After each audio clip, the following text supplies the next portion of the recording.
This is our 100th episode. 100 of these behind-the-scenes tours featuring the Lake Superior Railroad Museum and the temporarily closed St. Louis County Depot here in downtown Duluth. We have literally showed you every piece in our collection. In fact, if you haven't seen it on one of these 100 episodes, we don't have it. But we've come to the end of the line, literally and figuratively. End of the line for railroad usually happened out in the hinterlands where the tracks actually ended. Or the end of the line came here at a stub terminal like the St. Louis County Depot, the old Union Depot in downtown Duluth, where all the trains would come together, then you'd change either cargo or passengers and go back out again. There weren't any through trains that came here, just trains going someplace else. The end of the line. Here, the end of the line is punctuated in steel, pretty much like the period at the end of a sentence. And figuratively, the end of the line for these daily tours. Oh, we'll keep doing them periodically, but we've got a lot of work to do. On Wednesday of this week, July 1st, we're going to reopen the museum to the public, and we're going to start running trains on our line of the North Shore Scenic Railroad. By the way, tickets available at DuluthTrains.com. So the end of the line for these daily episodes, man, we've had a good time doing them.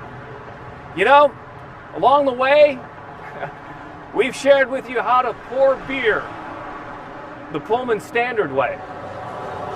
And for those of you not of age, well, we told you about the history of bottled water that began right here in Minnesota on the Northern Pacific Railway.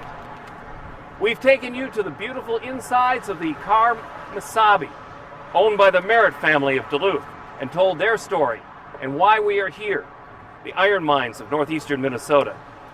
We showed you the largest of our locomotives in the fleet, the huge, historic Yellowstone Malley from the DM&IR.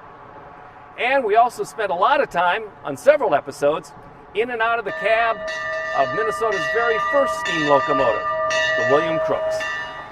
All of these have come and gone, and now we're at episode 100.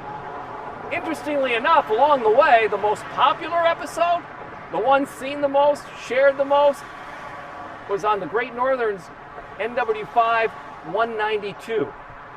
Can't figure out why this one was so popular. Maybe the person that shared it the most knows, and if that is the case, we thank you very much. This is our final daily episode. We'll release others later on, but it's time to roll the credits. So let's start with Josh Miller. Josh, flip that around. Josh is our director, our producer, our videographer, and our editor. He puts these all together. He's a great director. When we were shooting the beer one, I had to wear that waistcoat and there was a stomach shot. He took it, said, why don't you do that one over, and this time, suck it in. You'll thank me later.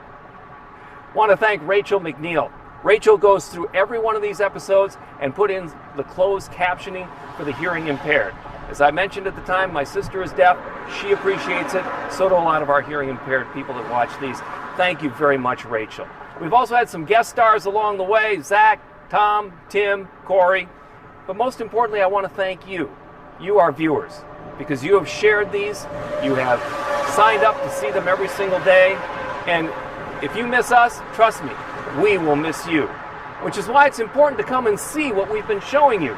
Visit us at the Lake Superior Railroad Museum, ride on our railroad to the end of the line in the North Shore Scenic Railroad, and you can get that ticket information at DuluthTrains.com. We're going to miss you, but we don't want to miss you permanently. So please, do what we've always said. Cover your coughs. Wash your hands. Don't touch your face. Keep a social distance. Stay home if you're sick. And most importantly, take care of each other.